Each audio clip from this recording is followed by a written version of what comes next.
Halo, ini tips buat kamu yang saat ini batuk, sedang mengalami batuk, tenggorokan gatal-gatal. Nah, tenang saja, ini ada solusinya buat kamu ya.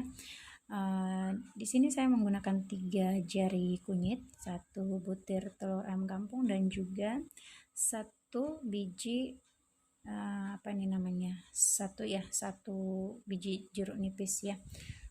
Nah, ketiga bahan ini mudah banget didapatkan dan sangat terjangkau ya, tidak perlu mengeluarkan duit banyak-banyak untuk membeli obat. Nah, cara pembuatannya itu gampang banget ya. Ini kunyit diparut atau di blender boleh, jangan lupa dikupas dan dicuci dulu. Dan telur ayam kampung itu diambil kuningnya saja ya. Nah, lalu jeruk nipis diambil perasan airnya saja.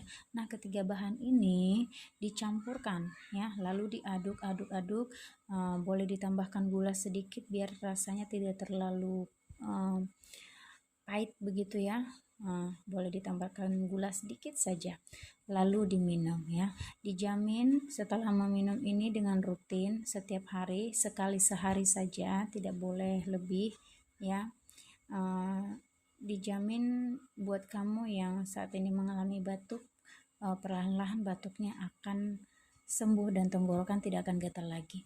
Oke, demikian tips dari saya. Semoga ini bermanfaat dan salam sehat selalu. Salam sejahtera buat kita semua. Terima kasih.